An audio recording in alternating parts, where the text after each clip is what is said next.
Assalamualaikum dan salam hormat bersama saya Dr. Aila Abdul Latif dalam rancangan VC episod kita pada hari ini. Kali ini kita akan mengupas isu-isu kehidupan masyarakat dari perspektif ekonomi selepas terjejasnya kita akibat pandemik COVID-19. Kali ini kita akan melihat isu ini dari sudut perspektif individu dan sudut mikro, inisiatif bantuan kerajaan dan kelangsungan hidup masyarakat pada jangka panjang. Dan bersama-sama kita pada hari ini adalah tetamu jemputan Profesor Madya Dr. Rosazana binti Abdul Rahim, Dekan Fakulti Ekonomi Perniagaan Universiti Malaysia Sarawak. Apa khabar? Assalamualaikum Doktor. Waalaikumsalam warahmatullahi wabarakatuh. Terima kasih di atas Alhamdulillah. kesudian datang. Terima kasih dari saya sendiri dan pihak Fakulti Ekonomi dan Perniagaan Universiti Malaysia Sarawak. Terima kasih di atas jemputan. Sama-sama. Baiklah Doktor, keadaan ekonomi yang kita lihat pada masa sekarang telah berubah. Kita semua menghadapi perubahan besar, tidak kira tua atau muda, kecil atau besar, peniaga atau pengguna, semua sedang terjejas. Dan kita melihat dalam keadaan yang berubah, perubahan yang paling ketara adalah dari segi merancang masa depan berdasarkan keadaan ekonomi yang ada sekarang. Jadi untuk melihat perubahan ini dengan keadaan yang bersesuaian, apakah kepentingan dari segi kebijaksanaan merancang kewangan dan sumber kewangan yang sedia ada atau mungkin ada keperluan untuk diselaraskan semula? Sebenarnya krisis ekonomi disebabkan oleh pandemik COVID-19 ini memang agak besar ya. Jadi untuk kita ada hikmahnya di sini. Hikmahnya di sini di mana kepentingan untuk pengurusan kewangan itu penting penting. Bukan untuk kita saja, maksudnya bukan untuk kita yang berada dalam studio ini, juga untuk masyarakat di luar sana. Yang pertama sekali untuk pengurusan kewangan dalam menghadapi krisis COVID-19 ini ialah kita sendiri perlu melihat, yang pertama itu kita perlu melihat ataupun kita panggil semak Semak apa Semak indeks kewangan kita. Indeks kewangan ni seperti kita melihat kesihatan diri kita Jadi sama ada kalau kita sihat, alhamdulillah, itu bagus Sama juga kita melihat indeks kewangan ni seperti kesihatan kita di mana jika indeks kesihatan kita ini tidak bagus, jika indeks kewangan kita ini tidak bagus, itu menunjukkan yang dalam usaha kita nak meneruskan kelangsungan hidup kita itu memang agak sukar So itu pertama sekali yang perlu kita buat. Jadi bila kita dah semak indeks kewangan diri kita ini dan kita anggap ini adalah sangat penting kemudian kita pergi kepada perkara kedua iaitu kita panggil perbelanjaan perkara yang saya sebut di sini adalah perkara asas bagi pengurusan kewangan Jadi apa-apa pun yang kita buat, kita semak, kemudian kita mengurus perbelanjaan kita. Perbelanjaan apa yang kita perlu urus? Sebab kita kena ingat dalam konteks perbelanjaan kita ada dua Satu kita panggil keperluan. Ini memang wajib Seperti apa? Seperti makanan, itu memang basic ini adalah asas dia. Yang kedua kita panggil boleh ubah boleh ubah.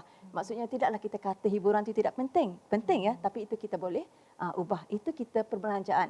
Itu yang dikatakan sebagai perbelanjaan berhemah. Rasanya Dr. Aila pernah dengar konteks perbelanjaan berhemah Itu adalah agak klise juga kita kata. Tapi sebenarnya kalau kita betul-betul mengamalkan perbelanjaan berhemah ini, kita boleh tahu sebenarnya ada perbelanjaan yang memang tetap memang kita tidak boleh kacau Nampaknya maksudnya kalau sekiranya kita sihat buat masa COVID ni bukan semata-mata sihat dari segi kesihatan, juga sihat dari segi ekonomi dan kewangan. Perbelanjaan. Betul. Okey, bercakap dengan seorang pakar ekonomi dan kita melihat dari segi perancangan tidak lengkap kalau kita tidak melihat dari perspektif kawalan perbelanjaan, disebabkan kita dah merancang dengan perubahan-perubahan yang ada. Kawalannya pula bagaimana? Okey. Untuk kawalan perbelanjaan begini. Simpanan, simpanan. Bila kita dah kawal ataupun kita dah melalui 3 fasa ini untuk indeks kewangan kita, kemudian kita pergi bagaimana cara kita nak mengawal Jadi saya habiskan Boleh. Okey. Dia continuation daripada betul. yang pertama tadi Yang ketiga ialah ini mungkin kita pun rasa agak klise Klise itu bermaksud kita selalu mendengar dan mungkin kalau ada yang dah berbuat itu memang bagus tapi kalau yang belum buat yang selalu tertanya bila kita nak buat, bila kita mampu buat. Sebenarnya bila itu persoalan bila-bila itu bermaksudnya persoalan itu berlegar dalam fikiran kita. Jadi bermaksudnya apa saja persoalan itu sebenarnya ini merujuk kepada kepentingan simpanan. Itu jadi saya bawa kepada perkara 3 dalam asas indeks kewangan kita ini ialah simpanan. Jadi kalau kita kata saya memang tak ada duit lebihan, tidak, saya tidak berkata tentang simpanan yang 10,000 ataupun 1,000 ya. Walaupun Bank Negara mengatakan laporan 2020 tahun ini ya yang mengatakan yang 75% rakyat Malaysia tidak ada simpanan yang melebihi 1,000. Ya, walaupun tidak, saya tidak bermaksud begitu. Saya bermaksud tentang simpanan ini sepatut menjadi satu visi setiap dari kita. Pada Dr. Ayla, pada saya sendiri, pada siapa saja yang simpanan perlu menjadi visi. Bila kita kata visi ini, maksudnya simpanan perlu menjadi satu benda yang kita perlu capai. Baiklah doktor, kita melihat begitu banyak inisiatif kerajaan dan bantuan yang diberikan untuk membantu masyarakat kita menangani getir kesusahan pada musim COVID-19 ini. Bagaimana dari sudut ekonomi, bagaimana penerima boleh memanfaatkan moratorium yang diberi dari segi pengurusan kewangan itu sendiri? Okay. Terima kasih Dr. Ayla ya. Okey, bercakap tentang moratorium ini ya, moratorium ya yang didefinisikan sebagai penangguhan pembayaran ini ya. Bermaksud tetapi saya rasa saya perlu kongsikan di sini ya, penangguhan pembayaran ini akan tamat pada 30 September ini ya. Tapi saya harap ya bagi sesiapa yang telah mendapat manfaat daripada moratorium ini, mereka sebenarnya telah membuat beberapa perkara ya. Beberapa perkara, yang pertama itu perbelanjaan ya.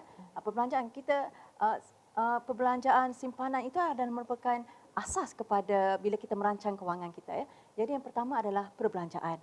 Perbelanjaan kita seperti yang kita telah bincangkan sebelum ini tentang perbelanjaan tetap, boleh ubah dan ganjaran kepada diri kita. Itu perkara-perkara yang kita kata perbelanjaan berhemah. Yang keduanya adalah simpanan ya. Kita bayangkan ya, kalau kita mengambil moratorium ini selama 6 bulan ya, ia seperti kita tidak membuat apa-apa pembayaran yang sepatutnya kita bayar. Jadi Dr. Ayla bayangkan, kalau sebelum ini pembayaran kereta saya 2,000 contoh ya, ini contoh saja ya.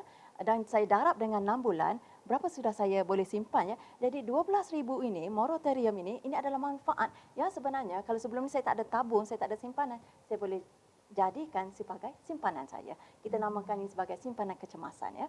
Kalau sebelum ini kita tidak pernah ada simpanan kecemasan dan sepatutnya pada krisis pandemik COVID-19 ini adalah masanya kita dapat simpanan, kita panggil simpanan kecemasan ini. Jadi boleh bayang tak betapa daripada kita membayar itu, kita ambil jumlah sekian ini daripada manfaat moratorium ini, kita letakkan dalam satu tabung. Kita letak dalam satu simpanan kecemasan. Baiklah, dengan huraian yang sangat-sangat jelas saya kira untuk kita semua, kita akan terus huraikan lagi selepas kita berehat seketika.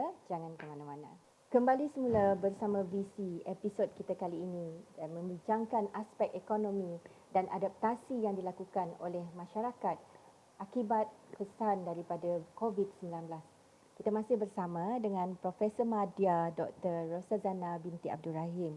Baiklah, saya tertarik juga selain daripada moratorium yang sangat membantu masyarakat di saat-saat getir ini, untuk rakyat negeri Sarawak, kita mengetahui bahawa adanya bantuan khas Sarawak Ku Sayang BKSS yang automatik diberikan kepada mereka yang layak bantuan sara hidup BSH daripada pakej prihatin di peringkat nasional. Jadi bermakna ada tambahan di situ. Betul. Bagaimana ianya mungkin ada idea yang lebih baik untuk ianya dimanfaatkan? Okay. Selain pada manfaat moratorium itu, penerima bantuan sara hidup juga menerima menerima 1,500 ya daripada kerajaan Sarawak ya melalui BKSS ini. Fasa 1 ya. Kita bercakap tentang rasanya fasa 1 ini yang akan tamat pada hujung bulan ini dan juga fasa 2 ya yang baru diumumkan ya oleh Ketua Menteri kita ya. Jadi dengan keprihatinan ya kerajaan Sarawak ini, jadi kita sendiri sebagai penerima ya, jika kita penerima ini kita mesti walaupun kita rasa 1,500 itu adalah jumlah yang mungkin kecil, tapi sebenarnya kalau kita lihat ia adalah sangat besar ya. Sangat besar kepada siapa? Sangat besar bukan kepada bukan mungkin kita tidak berkata tentang memiliki aset sekarang ya. Kita berkata tentang kita meneruskan kelangsungan hidup kita ya. Dan kalau ada daripada baki untuk kelangsungan hidup kita tu seperti yang tadi kita telah sebut, kita boleh memulakan perniagaan. Inilah masanya kita mendapatkan pendapatan sampingan. Ya, bantuan ini 1,500 ini dipanggil sebagai one-off ya. One-off ini sepertinya dalam teori ekonomi, maksudnya bantuan ini kalau kita guna untuk berbelanja ini adalah bagus sebenarnya. Sebab ia bagus untuk ekonomi setempat. Sebab mana-mana penerima bantuan ini adalah akan membelanjakan di ekonomi setempat. Jadi dengan perbelanjaan meningkat, ekonomi setempat juga meningkat. Okey ya, betul kan? Setuju. Dr. Ayla mesti setuju yang itu ya. Yang kedua yang saya tetapkan yang kita perlu tegaskan di sini, selain pada perbelanjaan yang kita guna untuk meneruskan kelangsungan hidup kita itu, kita perlu, inilah maksudnya kita mendapatkan pendapatan sampingan. Kita boleh gunakan bantuan ini untuk ini memastikan supaya apa saja bantuan kerajaan ya, keprihatinan kerajaan, kita cuba terjemahkan bukan saja dalam bentuk perbelanjaan, kita cuba terjemahkan bagaimana sumbangan kerajaan ini dapat meningkatkan sosioekonomi kita dengan memulakan walaupun sekecil mana pun perniagaan boleh kita mulakan. Sedikit. Walaupun sedikit, tidak ada masalah. Baiklah, kita telah membincangkan bagaimana online business mungkin boleh dibuat dari segi adaptasi sebagai salah satu adaptasi COVID-19 ini tadi. Bagaimana ianya mungkin boleh dimulakan, Doktor? Okey, terima kasih Dr. Ayla ya. Okey, bercakap tentang perniagaan dalam talian ini ya. Sebenarnya ia semua orang boleh memulakan perniagaan dalam talian ya. Dari sekecil-kecil sehinggalah sebesar-besarnya ya. Jadi bercakap tentang perniagaan talian merupakan jalan cara strategi yang paling mudah dan kita boleh katakan dalam masa jangka pendek itu kita boleh memulakan, bukan saja memulakan, kita boleh menambahkan pendapatan kita ya. Dan ini bukan saja untuk B40 kita ya, B40. Ini juga untuk M40 kita ya, M40. Jadi tadi kita bincangkan tentang bagaimana perniagaan dalam talian ini untuk manfaat kepada B40 kita tadi. Dan sebenarnya manfaat juga sepatutnya digunakan juga oleh M40 kita ini ya. M40 ni kalau definisi M40 menurut Jabatan Statistik Negara, M40 merujuk kepada yang berpendataan 6,000 dan ke atas ya.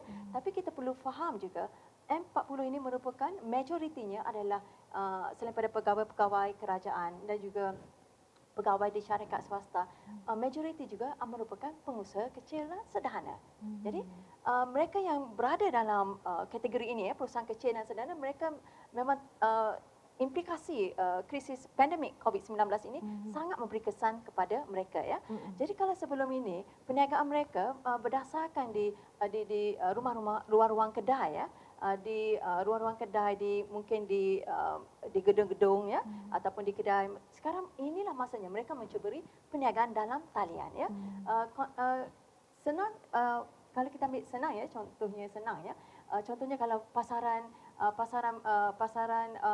pakaian sendiri ya, kita boleh pasarkan dalam talian. Ini adalah untuk M40 ya, yang telah sedia ada perniagaan tapi selama ini beroperasi di rumah-rumah ya.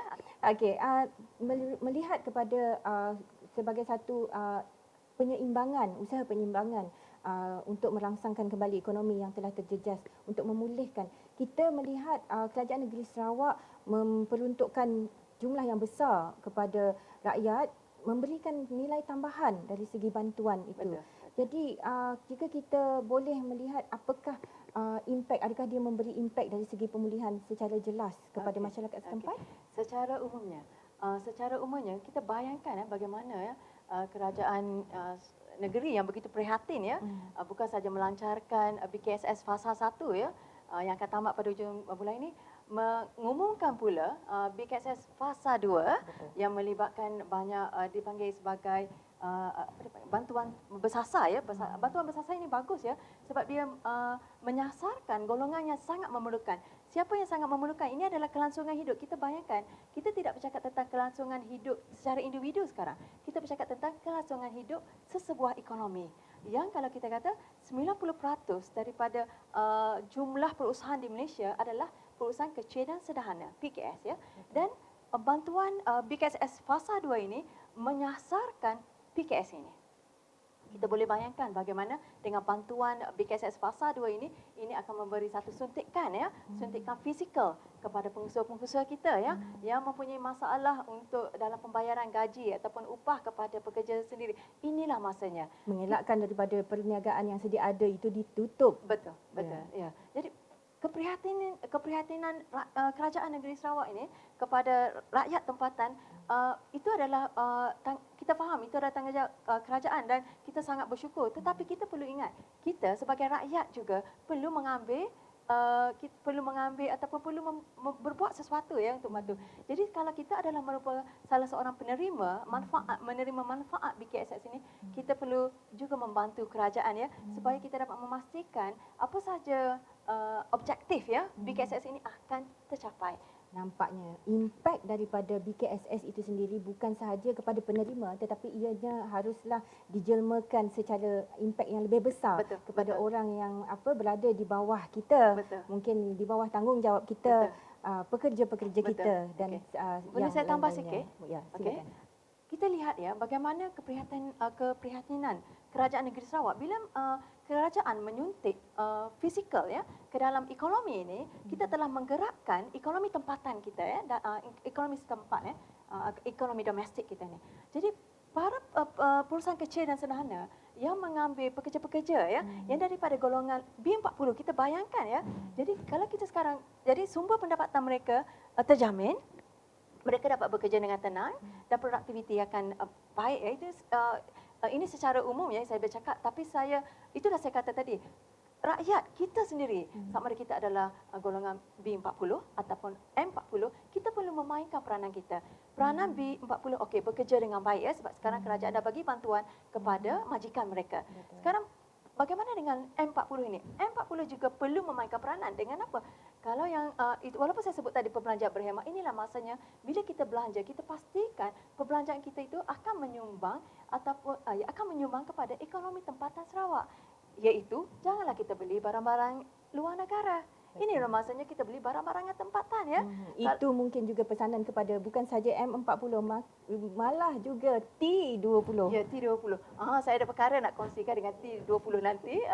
Ya, kita sangat menarik kupasan yang kita bincangkan ini sebenarnya akan menjurus kepada rantaian ekonomi dan ekosistem seluruh masyarakat itu sendiri. Dan kita nampaknya akan meneruskan huraian-huraian ini dengan lebih lanjut lagi. Kita berhenti berehat seketika, kembali selepas ini. Jangan ke mana-mana. Kembali semula bersama VC dan kita teruskan perbincangan kita bersama Profesor Madya Dr. Rosuzana Abdul Rahim. Baiklah Doktor, saya tertarik dengan perbincangan kita berkaitan dengan rantaian ekonomi yang akan diaktifkan semula melalui suntikan-suntikan inisiatif itu tadi. Dan pada pendapat doktor sendiri, untuk jangka panjang, bagaimana proses pengaktifan rantaian ekonomi ini boleh diaktifkan semula atau mungkin boleh dipercepatkan? Okey, terima kasih ya Dr. Ayla. Okey, begini ya. Dalam konteks atau konsep rantaian ekonomi rantaian ekonomi sendiri itu bermaksud apa ya? Bermaksud satu pihak ini apa saja gelagat satu pihak ini akan memberi kesan, mempengaruhi kumpulan yang lain ya. Jadi rantaian ini kalau kita suka ya, saya nak kongsikan mengenai kitaran ekonomi itu sendiri ya. Saya nak menjelaskan tentang konsep rantaian ekonomi ya. Kita bayangkan ya, dalam konteks kitaran ekonomi ini sama ada kita adalah daripada isi rumah, itu kita panggil salah satu ya, sektor isi rumah, ataupun kita daripada sektor firma dan kemudian kita pergi pada sektor kerajaan. Ini adalah kitarannya. Kitarannya bermaksud apa? Bermaksud di sini setiap pihak yang berada dalam ekonomi, sama ada anda adalah kerajaan, sama ada anda adalah rakyat, tak kira sama ada saya adalah B40, sama ada saya adalah M40, sama ada saya adalah satu lagi kita tertinggal ataupun kita tak sebut tadi tentang, ataupun kita dah sebut tadi T20. Okey. Ya. Bermaksud apa? Bermaksud di sini setiap pihak, setiap kumpulan ini perlu memainkan peranan, dan sekarang kita pergi kepada peranan T20 ini. Kita bayangkan T20 ini bermaksud T20 ini kalau definisi Jabatan Statistik Negara ya, ialah didefinisikan yang mempunyai pendapatan 13,000 dan ke atas ya. Tapi kita kena faham juga ya, ini definisi ini tidak kekal, tidak tetap, tidak terhad betul. Dan dalam T20 ini kita mungkin ada juga T5. Ya, T5 bermaksud apa? T5 ini mungkin bukannya berpendapatan belas ribu ni, bukan belasan ribu ya. Kita berkata tentang T5 ni yang mungkin berpendapatan ratusan ribu. Okey. Jadi sekarang kita pergi kepada T20 ini. Apa yang T20 ini boleh buat ya dalam nak merancangkan lagi ekonomi. Kita sebut tadi tentang peranan kerajaan. Okey. Kerajaan dah buat bahagian ni. Sekarang apa sekarang peranan kita dalam masyarakat ini ya? Okey, kita pergi pada T20. Sekarang inilah masanya sesiapa yang berada dalam T20 ini berbuat sesuatu untuk bagi sumbangan. Berbuat sesuatu dengan apa? Contoh yang pertama. Contoh ya. Kalau sebelum ini kita bagi bonus 1 bulan kepada pekerja kita. Inilah masanya kita bagi 2 bulan bonus kepada pekerja kita. Siapa pekerja kita? Pekerja kita mungkin 40 ataupun 50. Tapi kita kata mungkin kita merasakan tidak boleh, itu adalah keuntungan syarikat. Tidak, sekarang kita ambil, kita tidak kata syarikat adalah rugi. Kita kata ambil daripada keuntungan anda itu. Ambil sedikit daripada keuntungan anda, bagi bonus kepada pekerja-pekerja B40, M40. Bayangkan bila kita bagi bonus kepada pekerja ini secara tidak langsung akan merancangkan lagi ekonomi. Ekonomi apa? Ekonomi tempatan. Sebab golongan B40, golongan M40 biasanya akan berbelanja dalam ekonomi tempatan. Dalam lingkungan itu sendiri, dan ianya adalah sentikan yang mempercepatkan proses dalam ekosistem itu sendiri. Ya, T20 mungkin tidak berapa setuju ya, saya faham. Tapi secara konsepnya ini adalah logik sebenarnya ya.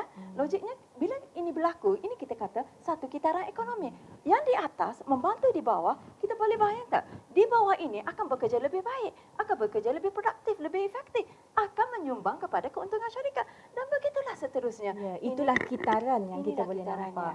Terima kasih doktor. Saya sangat-sangat terasa bersemangat melihat keadaan yang ini adalah satu panggilan yang secara naturalnya mengubah cara kerja kita, visi kita untuk keadaan yang akan datang.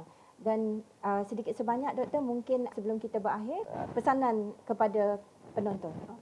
Okay, terima kasih Dr. Aila ya. Saya ingin berpesan ya kepada semua, pada saya juga ya. Lebih lagi kepada saya sendirilah, biasanya orang yang mengutarakan tu dia lebih lagi lah perlu mengamalkannya ya. Kita mesti ingat yang krisis pandemik COVID-19 ini kita tidak tahu dengan jelas bila ia akan berakhir. Kalau menurut bacaannya tidak akan berakhir pada tahun ini. Tidak pasti pada tahun 2021, 2022 itu pun tidak pasti ya. Sebab apa? Kerana vaksinnya belum ditemui.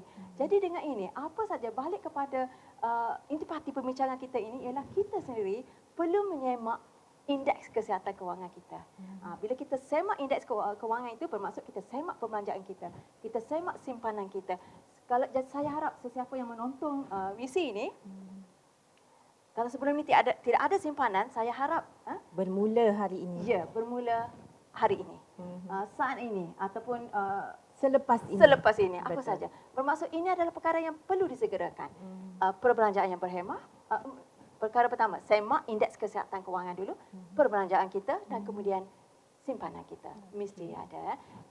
Dan kita mesti ingat juga ya, selain pada itu, selepas kita buat semua itu, kita mesti ingat juga apapun kita mesti berserah dan berdoa kepada Tuhan. Betul. Semoga krisis pandemik COVID-19 ini akan berakhir dan supaya kita sebab sekarang new normal itu sudah menjadi normal sekarang ya, tidak lagi, supaya kita akan ada satu lagi new normal yang baru ya, maksudnya normal yang baru pula selepas krisis ini berakhir.